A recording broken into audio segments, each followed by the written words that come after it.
अस्सलाम वालेकुम। मेरा नाम डॉक्टर एहसन मुश्तबा बेग है। मैं एक कार्डियोलॉजिस्ट और जनरल फिजिशियन हूँ और कराची पाकिस्तान में प्रैक्टिस करता हूँ। आज का जो हमारा टॉपिक है वो एक इंतहाई कॉमन टॉपिक है, वो है बदहज़मी या फिर डिस्पेप्सिया। मेडिकल की टर्मिनोलॉजी में इसको डिस्पेप्सिया बोलते हैं, उर्दू में इसको बदहज़मी बोलते हैं, जिसकी आम इस्तिलाह में सीने में जलन, कि जब आपको ये होती है तो आपका फ़ौरन दिमाग होता जो है वो जाता है कि हाँ, ये तो मैंने वो खाया था तो उसकी वजह से मुझे बदहज़मी हो गई है, ये खाया था इसकी वजह से मुझे बदहज़मी हो गई है। कभी कभी ऐसा भी होता है कि आपने बिल्कुल एक नॉर्मल खाना खाया हुआ होता है लेकिन उससे भी बदहज़मी हो जाती है। लेकिन कभी कभी ऐसा होता है कि हम लोग खाने के मामले में बिल्कुल एक बदपरहेज़ी कर लेते हैं, एक साथ बहुत सारा खाना खा लेते हैं और इतना खाना खा लेते हैं कि हमारा जो स्टमक है कि जिसमें 2/3 हिस्सा खाने के लिए होता है, 1/3 हिस्सा हवा और पानी के लिए होता है, कि ताकि वो अच्छी तरह उसको हज़म कर सके। जब वो पूरा फुल हो जाता है तो फिर उसकी सूरत में जो केमिकल आपके जो स्टमक के अंदर या मैदे के अंदर होते हैं वो ऊपर आना शुरू होते हैं। तो क्या वजूहात हैं, क्या कॉमन कॉजेज़ हैं इस होने की?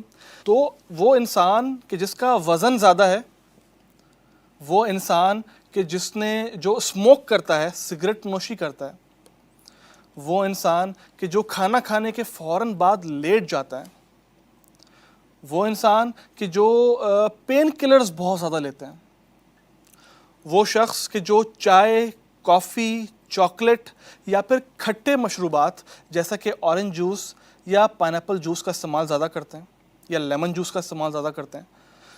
ऐसे लोगों के अंदर बदहज़मी होने के चांसेस एक नॉर्मल इंसान से कहीं ज़्यादा पाए जाते हैं। दूसरी अलामत होती है कि आपको रात के टाइम के ऊपर खांसी होना शुरू हो जाए। अलामत यह है कि जैसे मुंह में कड़वा पानी आना, या फिर आपने वो खाने इस्तेमाल किए हों कि जिनका जिक्र मैंने अभी आपसे थोड़ी देर पहले किया। अच्छा जी, अगर ये हो जाए तो क्या किया जाए? तो सबसे पहली चीज़ वज़न का आपने जो है वो कंट्रोल करना। अगर दूसरा आपकी सिगरेट नोशी, क्या ये चाय या कॉफ़ी के इस्तेमाल की वजह से तो नहीं हो रही है? तो उसके अलावा किसी किसी शख्स को जो खट्टे मशरूबात होते हैं जैसे कि lemon juice, orange juice, pineapple juice, उससे भी बदहज़मी या आपको तेज़ाबियत जो है उसके चांसेस ज़्यादा होते हैं। अगर आप जो है वो खाने के अंदर बिल्कुल जो ज़्यादा ऑयल वाली चीज़ें, ज़्यादा मिर्च वाली चीज़ें ये इस्तेमाल करते हैं और ख़ास तौर पे घर का खाना ना हो, बाहर का खाना हो, तो उससे भी आपका जो मैदा है वो उसको कबूल नहीं कर पाता इतना आसानी से और फिर वो खाने को ऊपर की तरफ फेंकता है। और अलामत आपकी जो है वो मतली होना, क्या कॉज हो सकता है कि जिसकी वजह से आपको बदहज़मी या तेज़ाबियत हो? एक इन्फेक्शन होता है जो बड़ा कॉमन है, जिसको बोलते हैं एच पाइलोरी। कि एच पाइलोरी का जो टेस्ट है वो 2 जगहों से होता है, एक होता है खून से, एक होता है पखाने से। अब आजकल जो है वो खून से जो एच पाइलोरी का टेस्ट है वो बिल्कुल ख़त्म हो गया है, उसकी कोई वैल्यू नहीं है, उसका कोई फ़ायदा नहीं है। एच पाइलोरी का जो टेस्ट है वो आपका पखाने का टेस्ट जो है वो सबसे ज़्यादा सेंसिटिव है, वो आपके डॉक्टर आपको जो है वो बेहतर बताएंगे इस बारे में। और अगर इसको ट्रीट ना किया जाए, इसका इलाज ना किया जाए, तो ये आगे जाके आपको मैदे का कैंसर करवा सकता है। ये अगर उसके बावजूद भी दवाइयों से चीज़ें बेहतर नहीं हो रही हैं, आपने तमाम चीज़ें कर ली, डॉक्टर ने दवाइयाँ भी आपको दे दी, तो फिर आपको एक टेस्ट जो है आपको एडवाइस किया जाएगा कि जिसका नाम है एंडोस्कोपी।